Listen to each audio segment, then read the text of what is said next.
ऐकूया आजची एक छान गोष्ट. नमस्कार मित्रांनो, तुम्हाला नरकासुराची गोष्ट ऐकायला आवडेल का? माझे बाबा सांगणार आहेत मला. चला तर मग आपण ऐकूया आज नरकासुराची गोष्ट. बाबा, आपण दिवाळी साजरी करतो तर मग त्याचा पहिला दिवस कोणता असतो?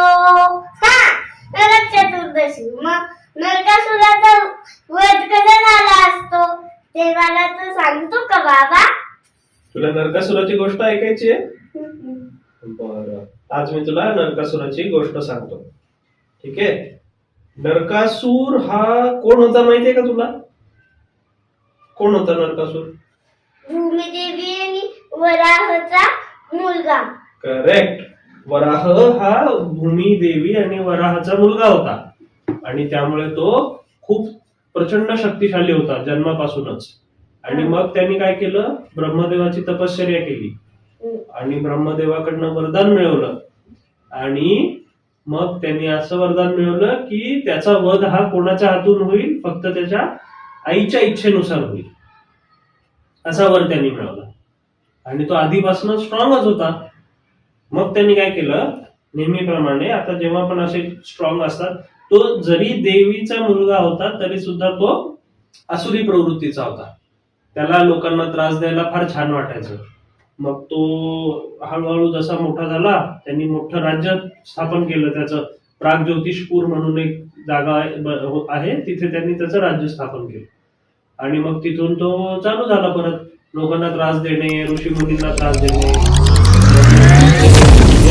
नष्ट करणे, आश्रम तोडून टाकणे, असं सगळं त्यांनी नासधूस करायला चालू केलं. सगळे राजे साधू सगळे त्याच्यापासून, राक्षस सुद्धा त्याच्यापासून त्रस्त झाले. सगळे जण घाबरायचे. त्याच्याकडे काय होतं? हत्तींचं सैन्य होतं. तो हत्ती चालवण्यात फार पटायत होता. आणि तो मग काय करायचा? असं एकेका राज्याला पकडायचा. आज ह्या राज्यावरती आपण आक्रमण करू, उद्या त्या राज्यावरती आक्रमण करू, असं करत त्यांनी सगळ्यांना सळो की पळो करून सोडलं. तो फक्त हल्ले नाही करायचा, तो त्यांची धनसंपत्ती, त्यांच्याकडे जे काही रत्न असतील, त्यांच्या बायका सुद्धा पळवून द्यायचा आणि सगळं आपल्या महालामध्ये ठेवायचं. ठीक आहे. आणि त्याच्या महालाचं रक्षण करणारा मूर नावाचा एक राक्षस होता आणि त्याच्यासोबत अजून 2-3, एक हयग्रीव होता आणि असे 3-4 एकदम स्ट्रॉंग राक्षस त्याचे सगळे त्याच्या सैन्यामध्ये होते. असा तो नरकासूर होता. एकदा असंच काय झालं, नरकासूर पृथ्वीवरती तर त्याला कोणीच अडवू शकत नव्हतं आणि त्यांनी असंच लोकांना त्रास देत देत, संपत्ती लुटत लुटत तो एकदम आता कोणी राहिलंच नव्हतं पृथ्वीवरती जिंकायसाठी. त्यांनी एकदा असंच विचारलं की आपल्याकडे किती आता सैन्य झालंय, किती काय झालंय, आता काय आपण घेतलं पाहिजे, किती बंदी, आपण किती यांना बंदी बनवलंय राजकन्यांना. तर त्याला सांगितलं की आपण 1100 राजकन्यांना बंदी बनवलेला आहे. मग तो म्हणे 1100 राजकन्यांना बंदी बनवलंय, ठीक आहे म्हणे, मग आता आपण काय घेतलं पाहिजे इथून पुढे? तर त्यांनी विचारलं मग की इंद्राकडे कुठला हत्ती आहे म्हणे, देवाचा राजा इंद्र आहे त्याच्याकडे कुठला हत्ती आहे? तर त्याचे हे म्हणे ऐरावत हत्ती आहे म्हणे. त्या ऐरावताचे किती ऐरावतासारखे पिल्ल आहेत म्हणे. तर त्याचं ह्याने सांगितलं की त्यांच्याकडे 1000 आहेत म्हणे, 1000 ऐरावतासारखे हत्ती आहेत. मग तो म्हणे हा, मग आता ते मला पाहिजे. मग त्यांनी काय केलं? परत आपलं सैन्य जमा केलं आणि इंद्राच्या राजधानीवरती हल्ला केला. इंद्राच्या राजधानीवरती हल्ला करून इंद्राच्या तबेल्यामध्ये जे पण हत्ती होते सगळे 1000 हत्ती, तो घेऊन परत पृथ्वीवरती आला. सगळे घेऊन आला हत्ती. आसाममध्ये तर आसाममध्ये गुवाहाटी, बरोबर. तर प्रागज्योतिषपूर हे कुठे? आताच जे गुवाहाटी आहे आसाममध्ये, तिथे ते प्रागज्योतिषपूर होतं त्याचं. आणि तिथे त्यांनी मग ते सगळे हत्ती घेऊन आला, इंद्राच्या समोरून घेऊन आला. पण इंद्राला त्याला काही करता आलं नाही. आणि तो हत्ती घेऊन गेल्यानंतर इंद्राला वाटलं की आता हा शांत झाला म्हणे, याला फक्त हत्ती पाहिजे होते, तर तो घेऊन गेला हत्ती आणि आता काय परत हा आपल्याला त्रास देणार नाही, असं म्हणून इंद्र रिलॅक्स झाला. आणि मग त्याने त्याची इंद्रसभा नेहमीप्रमाणे चालू केली. मग त्याच्यामध्ये वेगवेगळे कार्यक्रम असायचे, नाचण्याचा कार्यक्रम असायचा, संगीताचा कार्यक्रम असायचा, असा एकदम निवांत कार्यक्रम चालू होता. तेव्हा परत त्यांनी हल्ला केला इंद्रावरती आणि पुन्हा हल्ला केला. सगळे इकडे तिकडे पळायला लागले आणि यावेळेस तो काय लुटायला आला होता, सगळी धनसंपत्ती, नवरत्न, जे काही इंद्राकडे ऐश्वर्य होतं ते सगळं लुटायला आला. आणि मग तो त्याची सगळे सैन्य राक्षस घुसले आतमध्ये, सगळे इकडे तिकडे पळायला लागले आणि तो असा चालला होता बघत बघत मागून. समोर त्याचं सैन्य असं हे करतंय नासधूस आणि तो असा मागून मागून हळूहळू चालला होता बघत बघत. बघता बघता त्याची एकदम असं काहीतरी चमकलं तर त्यांनी पाहिलं काय चमकलं. तर त्याला दिसलं की इंद्राची आई जी होती तिच्या कानामध्ये कुंडल होते एकदम छान. त्याला ते कुंडल पाहिजे. मग तो तिथे गेला, त्याच्या कानातनं ते कुंडल हिसकून घेतले ओरबाडून आणि मग पुढे असाच जात होता. मग त्याला वरुणाची छत्री दिसली. वरुण देवाकडे छत्री असते, तर ती छत्री पण त्यांनी हिसकून घेतली. असं त्यांनी खूप सगळं काय काय हिसकून घेतलं आणि मग तिथून तो इंद्रा कुठे गेला म्हणे, आता इंद्राला पकडतो मी. आणि इंद्रा कुठे गेला म्हणून तो इंद्राच्या मागे लागला. इंद्र इकडे तिकडे पळत होता, आता कुठे लपू. शेवटी इंद्राने काय केलं, पळत पळत पळत आपला हत्ती पाहिला कुठे, ऐरावतावरती बसला आणि तिथून धूम ठोकली. आणि त्याने धूम ठोकली तो कुठे गेला. आता हे सगळं कधी चालू होतं, द्वापार युगामध्ये चालू होतं. द्वापार युगामध्ये श्रीकृष्ण होते आपले द्वारकेला. तर तिथून इंद्र पळाला आणि डायरेक्ट कोणाकडे आला, श्रीकृष्णाकडे आला तर तो एकदम आरडाओरडाच करत आला, प्रभू वाचवा वाचवा, नरकासुराने आमच्यावरती फार अत्याचार केलाय म्हणे. एकदम ना पूर्ण त्यांनी इंद्रप्रस्थ जे आहे, इंद्राचं जे राजधानी, त्याचा राजवाडा सगळी नासधूस करून टाकली म्हणे. खूप त्रास दिला आणि लूटमार केली सगळी आणि माझ्या आईचे कुंडल हिसकावून घेतले म्हणे त्याने. आणि तुम्ही त्याला आता शिक्षा केलीच पाहिजे म्हणे. तर तुम्ही आता काय करा, पटकन चला आणि त्याला शिक्षा करा, असं म्हणत इंद्र श्रीकृष्णाकडे आला. मग आता ज्या वेळेस इंद्र असा आला श्रीकृष्णाकडे, श्रीकृष्ण आणि सत्यभामा आपल्या एका छान रूम मध्ये गप्पा मारत बसले होते ज्यावेळेस इंद्र आला. आणि मग श्रीकृष्णाने विचारलं, अरे तुम्ही एवढे काळजी का करताय म्हणे, तुम्ही असं तुमच्या चेहऱ्याचा तर रंग उतरला इंद्रदेव, बसा शांत व्हा तुम्ही. भूमिदेवीच्या मुलाबद्दल सांगताय ना म्हणे तुम्ही. हो म्हणे, त्याच्याच बद्दल सांगतोय. आणि त्यांनी माझे 10,000 1,000 हत्ती नेले आणि त्यांनी माझ्या सगळं नुकसान केलं आणि त्यांनी कुंडल नेले माझ्या आईचे, आदितीचे, आणि वरुणाची छत्री नेली. आणि मग त्यांनी अजून पण माहिती सांगितली की त्यांनी कसा अत्याचार केला आहे सगळीकडे आणि 16,000 स्त्रियांना बंदी बनवून ठेवलंय. आता 16,000 स्त्रियांना बंदी बनवून ठेवलं हे ऐकल्यानंतर सत्यभामेला पण राग आला. सत्यभामा श्रीकृष्णांना म्हणाली की आपल्याला तर याला शिक्षा केली पाहिजे. तो कुठे म्हणे सध्या, त्यांनी विचारलं. तर तो आता त्याच्या राजधानीत आहे म्हणे, प्रागज्योतिषपूर मध्ये. आणि प्रागज्योतिषपूर मध्ये का त्याच्याकडे, हो म्हणे प्रागज्योतिषपूर मध्ये आहे. आणि त्याचं जे काही राजधानी आहे तिची सिक्युरिटी एकदम स्ट्रॉंग आहे म्हणे. त्याचे जे काही संरक्षण आहे ते खूपच डेंजर आहे. तिथे काय होतं म्हणे, त्याच्यात असे खूप त्यांचे सिस्टीम लावलेले आहेत म्हणे त्यांनी, खूप एका मागे एक, तुम्ही जाऊच शकत नाही म्हणे तिथे असं. तर श्रीकृष्ण म्हणे जाऊ शकत नाही, ठीक आहे म्हणे, आपण बघू जाऊ शकतो नाही जाऊ शकतो, आता त्याची वेळ आली आहे म्हणे, असं म्हणाले श्रीकृष्ण. आणि मग आपले ते युद्धाची तयारी करू लागले. मग श्रीकृष्णांनी आपली युद्धाची तयारी केली. त्यांनी असा त्यांचा मुकुट घातला, त्यांचं धनुष्य घेतलं. त्यांचं श्रीकृष्णाच्या धनुष्याचं नाव शारंग आहे बरं का, त्यांचं नाव शारंग धर पण आहे. त्याचं धनुष्याचं नाव शारंग आहे. शारंग धनुष्य घेतलं, आपलं चक्र घेतलं, आपलं चिलखत घातलं, असं सगळं करून त्यांनी तयारी केली युद्धाची. इकडे आता सत्यभामा थोडीशी नाराज झाली, कारण की त्यांच्या छान गप्पा चालल्या होत्या. मग त्यांच्या गप्पामध्ये आलेला तो इंद्र आल्यामुळे त्यांना युद्धाला जावं लागणार, त्याच्यामुळे मग ती नाराज झाली होती. मग श्रीकृष्ण आपली तयारी झाल्यानंतर आले, सत्यभामेला पण सोबत घेतलं, चल म्हणे तुला. आणि मग ते गरुडावरती बसले आणि निघाले. कुठे? प्रागज्योतिषपूरला जायला.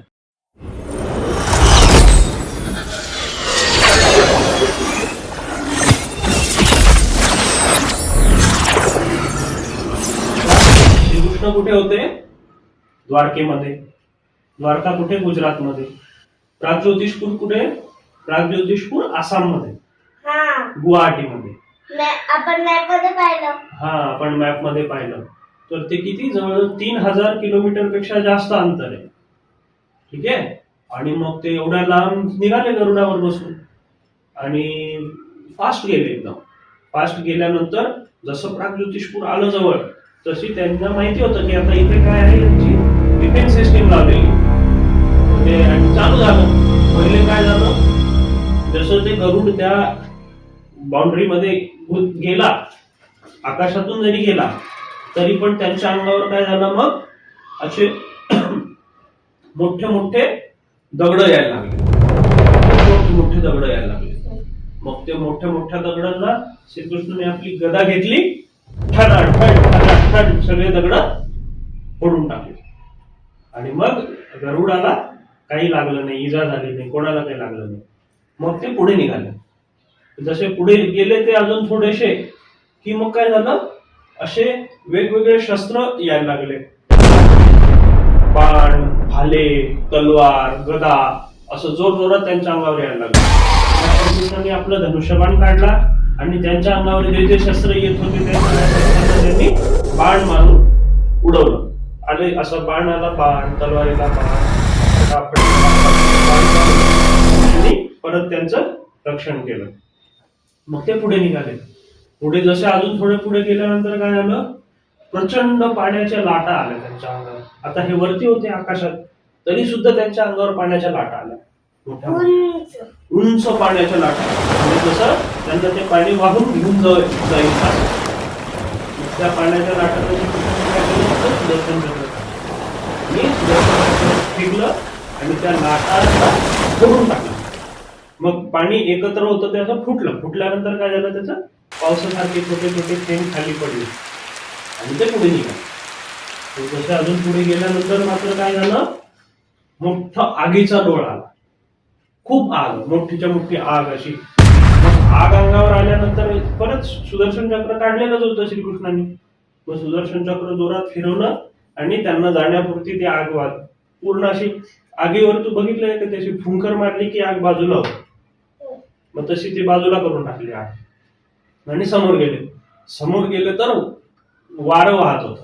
म्हणजे आता हे असे चालले, ठीक आहे, इथे आग होती, अशी आग, आगीच्या ते पुढे आले. इकडून जोरात वारा यायला लागला. तो वारा काय करू लागला, त्यांना पुन्हा आगीकडे ढकलू लागला. ते असे पुढे चालले, असा वारा आला, पुन्हा आगीकडे परत असे समोर चालले, वाराला आगीकडे ढकलू लागला परत परत. मग परत सुदर्शन चक्र उलट्या दिशेने फिरवलं. वारा ज्या दिशेने येत होता त्या उलट्या दिशेने सुदर्शन चक्र फिरवलं आणि मग वारा शांत झाला. आणि असं करत करत करत करत ते प्रागज्योतिषपूर पर्यंत पोहोचले. त्यांना ते दिसायला लागले खाली. त्यांनी बघितलं प्रागज्योतिषपुराला एकदम कडक सिक्युरिटी होती.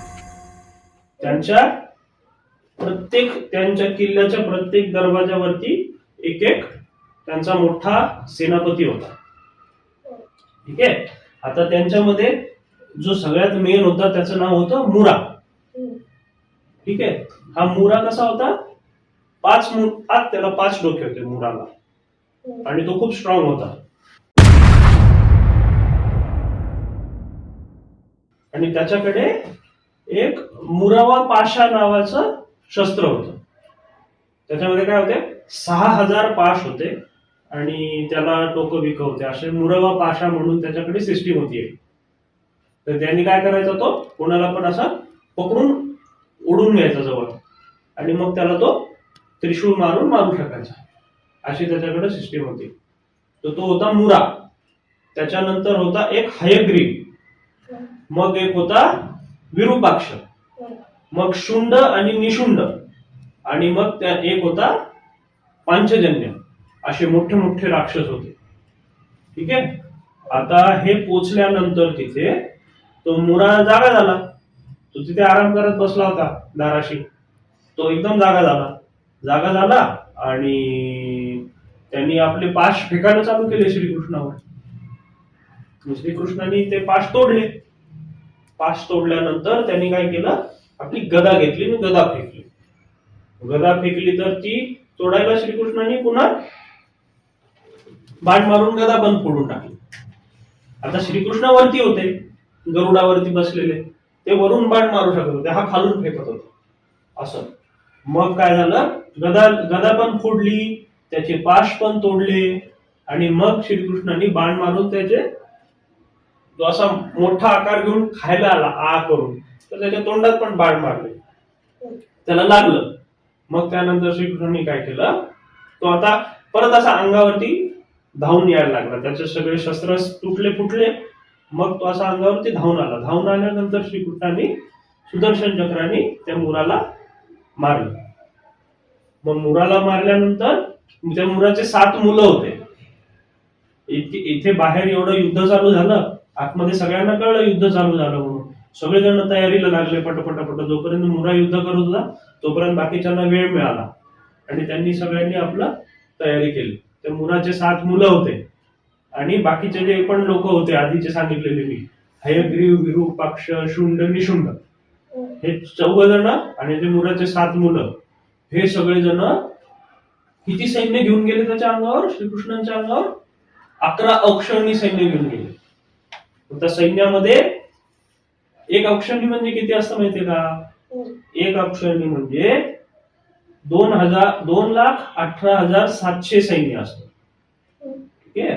त्यामध्ये काय काय असतं, 21,870 रथ असतात, 21,870 हत्ती असतात, त्याच्यानंतर 65,610 घोडेस्वार असतात आणि 1,09,350 पायदळ असतं. हे किती झालं म्हणजे 2,18,700 एवढं काय झालं, एक औक्षणी. असं 11 औक्षणी सैन्य घेऊन ते आले कृष्णाशी युद्ध करायला. पण मग श्रीकृष्णाने काय केलं, श्रीकृष्णाने त्यांचे जे सेनापती होते एक त्यांना मारलं. मग हयग्रीवला मारलं, विरूपाक्षला मारलं, शुंड निशुंडला मारलं. 14 जण त्यांचे सेनापती होते ते मेले. आणि गरुडाने काय केलं, ते जे 4 सोंडेचे हत्ती होते, 4 दातांचे हत्ती होते जे इंद्राकडनं आणले होते त्यांनी, त्या हत्तींना मारायला चालू केलं गरुडाने. मग त्या गरुड वरती होता ना, हत्तीला गरुडाला काही नाही करता येत होतं. मग ते हत्ती घाबरले आणि इकडे तिकडे पळायला लागले. मग त्यांच्या पूर्ण सैन्यामध्ये काय झालं, गोंधळ उडाला आणि मग श्रीकृष्ण आत घुसले, अजून आत गेले. मग ते त्या याच्यामध्ये गेल्यानंतर किल्ल्यामध्ये मग हे एक लोक होते, शुंड निशुंड होते, मग त्यांना तिथे मारलं. असं करत करते पुढे पुढे पुढे गेले. शेवटी कोणाला, तो पांचजन्य आला. पांचजन्य हा पण एक राक्षस होता. तो नदीत होता, नदीतला होता तो नदीत घेऊन गेला त्यांना. पण त्याला मग तिथे मारला. तो पर्सनल बॉडीगार्ड होता. पांचजन्य पण मेल्यानंतर मात्र स्वतः कोणाला युद्ध करायला, नरकासुर आला. एक शस्त्र मारलं श्रीकृष्णाला. शताग्नी कसं असतं, विजेसारखं असतं. वीज कशी पडते आकाशातून कडकड, विजेचा डोळ कसा पडतो, थंडर बोल्ट, तशी असती शताग्नी. तो शताग्नी मारला. श्रीकृष्णाने ती चुकवली. मग त्यांनी काय केलं, ब्रह्मास्त्र मारलं. तर ब्रह्मास्त्राला फक्त ब्रह्मास्त्रच थांबवू शकतो. मग श्रीकृष्णाने पण ब्रह्मास्त्र मारलं. मग त्याच्यानंतर त्यांनी काय केलं, आग्नेयास्त्र मारलं. आग्नेयास्त्र म्हणजे नुसती आग त्याच्यातनं निघाली खूप सगळी. मग आगीला काय शांत करू शकतं, पाणी. म्हणून श्रीकृष्णाने त्याच्यावरती वरुणास्त्र मारलं. मग ती आग शांत झाली. मग त्यांनी काय केलं, नागपाश मारलं. नागपाश नावाचं एक अस्त्र असतं, नागपाश. पण नागपाशचा काही उपयोग झाला नाही, कारण श्रीकृष्ण कशावर बसलेले होते, गरुडावर. तर गरुड नागांना खाऊन टाकतो, त्याच्यामुळे नागपाश पण चाललं नाही. आणि मग शेवटी मग त्यांनी वैष्णवास्त्र मारलं. तर वैष्णवास्त्र ब्रह्मास्त्र सारखंच असतं. मग श्रीकृष्णांनी पण त्याच्यावर परत वैष्णव, ते शांत झालं. त्यानंतर मग त्यांनी भाला मारला, शक्ती नावाचा एक. तो भाला पण श्रीकृष्णांनी तोडून टाकला. मग शेवटी तो गदा घेऊन हत्तीवरनं खाली उतरला आणि गदा घेऊन असा धावून आला श्रीकृष्णाच्या अंगावर. मग श्रीकृष्णांनी काय केलं, सुदर्शन चक्र काढलं आणि त्याला मारलं. सुदर्शन चक्र मारलं तरी पण तो मेला का? नाही. का? कारण त्याला वरदान होतं. तो कोणाच्या त्याच्या भूमिदेवीच्या इच्छेनेच फक्त मरू शकेल, बाकी तो काही मरू शकणार नाही. मग हे चालू असताना शेवटी सत्यभामेनी एक बाण असा व्यवस्थित नेम धरून मारला त्याला. सत्यभामेनी मारलेल्या बाणाने मात्र तो मेला. का बरं? सत्यभामा ही सुद्धा भूमिदेवीचा अवतार होती म्हणून. अशा प्रकारे नरकासूर मेला. नरकासूर मेल्यानंतर मग काय झालं, मग भूमिदेवी आली. नरकासुराची बायको जी होती माया, ती आली बाहेर आणि देवांनी पुष्पवृष्टी केली आणि मग ते आतमध्ये गेले नरकासुराच्या राजवाड्यामध्ये. नरकासुराच्या राजवाड्यामध्ये गेल्यानंतर त्यांना ते लोक भेटायला आले. भगदत्त जो होता नरकासुराचा मुलगा तो आला. मग त्या सगळ्यांनी श्रीकृष्णाला नमस्कार केला, क्षमा मागितली आणि मग जे जे नरकासुरांनी चोरून नेलं होतं ते सगळं परत केलं. म्हणजे इंद्राच्या आईचे कानातले कुंडल परत केले, वरुणाची छत्री परत केली, असं सगळं केलं. मग श्रीकृष्णांनी काय म्हणलं, तुम्ही काय काय आणून ठेवलं तुमच्याकडे, अजून जे पण काय तुमचा खजिना आहे तो सगळा द्वारकेला पाठवून द्या.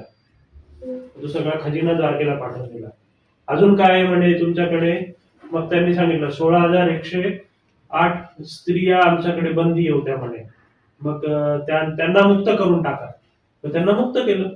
मुक्त केल्यानंतर मग त्या म्हणाल्या, आता तुम्ही आम्हाला वाचवलं यांच्यापासून, आता तुम्हीच आमच्याशी लग्न करा, अशी ते प्रार्थना करू लागल्या. नाहीतर मग आम्हाला त्रास होईल खूप असं. मग श्रीकृष्ण म्हणे ठीक आहे.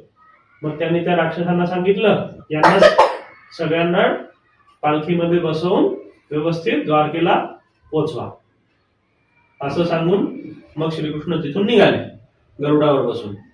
मग ते कुठे गेले? इंद्रसभेमध्ये गेले. इंद्रसभेमध्ये गेल्यानंतर त्यांनी तिथे आदितीचे कानातले कुंडल परत केले, वरुणाची छत्री परत केली. मग आदितीने आशीर्वाद दिला त्यांना, सत्यभामेला आशीर्वाद दिला आणि मग ते परत द्वारकेला परत आले. मग ज्या दिवशी हे युद्ध झालं तो दिवस होता नरक चतुर्दशी. नरक चतुर्दशी. आणि आपण त्या दिवशी मग दिवाळी सुरू करतो. ठीक आहे. अशी होती नरकासुराची गोष्ट.